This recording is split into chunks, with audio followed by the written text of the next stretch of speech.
Hi, beautiful divine souls. This is Lisa Falcon G with Universal Hidden Insight and the Self Beyond. And today I wanted to touch on something I recently posted about that seemed like it was really needed. I can tell when something's really important to people, when a lot of people interact or say, oh, this is something, this is just what I needed right now, um, or this resonates with me so much right now.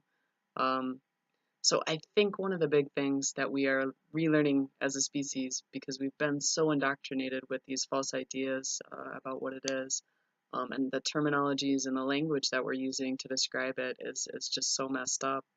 But love, especially romantic love, which I don't like that word anymore. I think the word romance really it doesn't describe the type of intimacy in like a spiritual sense that we really should be striving to have with another individual if that's what we're looking for. And I know not everybody's interested in that, and certainly for me right now, I'm not. And it's a wonderful feeling to kind of feel released from looking for somebody else to fulfill me, and that's kind of what I want to touch on. So in this post, I basically said, what do you think that love should sound like when you're speaking with another? And I said, very few of us have ever heard true expressions of love. So instead of, that, most of us have heard romanticized confessions of possession, like, I'm yours forever, or attachment, like, I'll never let you go, or manipulation, like, I could never live without you, or false promises, like, you're the only one that I'll ever love. And how many of us have longed for that? We sit here and we wait for somebody to say these things to us. It's crazy. That's because we've seen that in movies, we've seen that in Disney. Ever since we were little, we've been being groomed to wait for those magic words that I'm yours forever, and it's absolutely damaging to our individuality, to our sense of self worth, our sense of self respect. It takes something away from another person, then that is not love. I'm sorry, but it's not. It sounds beautiful. It sounds poetic. Many great epic books have been written of love stories where lovers spoke to each other in this way. But when looking at it from a spiritual standpoint, it's not love. It's something different. So I wanted to kind of give some alternatives, some alternative expressions. And I think this is really powerful because if we can change our language, we can change the way that we love. If we can change the language and the way that we think about something, maybe we can change the way that we, expect from another person or, our projections onto another, or even our sense of looking for validation from another person. So I think it's important to understand that we don't belong to someone else and no one belongs to us. Like, let's just get that right out of the way. That's got to go. Somebody is not yours, you are not theirs. That's not a thing. And if it is, that's codependence. So that's not a healthy relationship. So again, instead, real love would say something like, I belong to myself and you belong to yourself. In our individual wholeness, I do not come from a place of lack or seeking fulfillment. I come from a place that knows that I am already overflowing with love and happiness, and I choose to share this with you. So that is kind of a different way to look at it. Possession, possessing one another, it's rooted in ego and attachment, and we should always be free. Anything that takes away our freedom, that's not love. There's that little parable that says if you love a flower, don't pick it. You leave it. You leave it in its beauty. That's what love should look like. So maybe it would say, I love you in freedom with no projections, no expectations, no games, no conditions. I love and accept the free being that you are and the fullest expression of your truth in your own space, in your own time.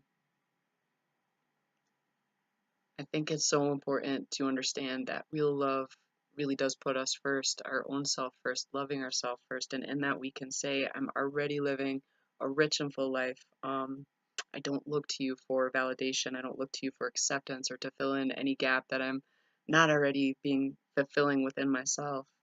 I welcome everything that you are. I welcome who you are for all that you are. And anything that you share, I celebrate in my heart. There's no barriers here, and this leaves it open. This builds trust. That is what we need to start seeing and hearing. And I don't know how long it will take for movies to reflect this. I think it might be a long time. But if we can kind of start putting this out into the collective consciousness, I think that that can start to maybe catalyze, some changes in the way that we're looking at what love should be in our relationships, not only with another person, but with ourselves. So, love is inevitably shared with many people throughout our life. Um, and that's a good thing. It should be. It shouldn't be reserved for just one individual. And I don't mean in a romantic sense. And again, I don't like that word, but most of us have loved more than one person. Um, I think when we can really be conscious of the language that we're using and see the ways that we have been setting up another person uh, with impossible expectations or looking for them to give things to us that we haven't been giving to ourselves, that can really, really be healing and strengthen those relationships. It can absolutely strengthen them. So instead, we might say, I love you without condition. I see the sacred being that you are. I honor and respect you as I honor and respect myself. I extend compassion to you as I do to myself. I hear you, I feel you, we are connected. I hold you in my light, and in this place of love, you are free and you are home. So that's what love should sound like, and not just what it should sound like, but that is what it should actively be being. That's how we should be acting. So what that doesn't look like is, games through texting. What that doesn't look like is, sitting around mad at somebody all day because they didn't call you when they said they would. It's important to respect each other's time, but we shouldn't need that. We shouldn't need that from another, or, uh, you know, love should not be a condition. I love you only because, I love you only if. Um, that's not love. So love is no fear. Love is no pain. Love is, there's certainly times when there's pain in love, if the person that we love, we're connected to them. So if they're hurting, we might hurt too. And that's different.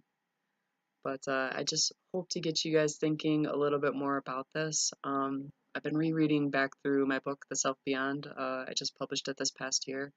Um, and it's just really got me thinking about a lot of things that I think are needed in the world right now. This book is so powerful. I just can't even believe where it came from. I don't feel as if most of it was even mine, and I just feel lucky to have been able to be the person to kind of scribe it. So please, please, if you do anything else for yourself today, check it out. It's on Amazon. It's on sale right now. I'm doing just an extended kind of open-ended flash sale. I do donate 1/3 of all the proceeds that I make to help people, animals, and the planet. What's happening in Florida right now is a really big concern. It has to do with big sugar. It's killing off massive amounts of fish, dolphins, sea turtles, the red tide there, manatees. It's absolutely heartbreaking what's happening. For anybody that saw the story about what's going on with the orcas who are on the ICUN red list right now as data deficient, which basically means that they are very close to being listed as endangered.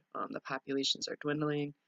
It has a lot of human cause factors that contribute to this. So if you can kind of become educated on that stuff, you'll see what an important thing it is. And I do talk about all of that in my book. I think that's part of going beyond the self is understanding the bigger, greater issues in the world and how we are connected to that and how we can actually make an active difference, not in some impossible way, but in a practical way that we can change in terms of our daily life and what we're doing. So until next time, please feel free to share and many blessings on your day today. Enjoy the summer.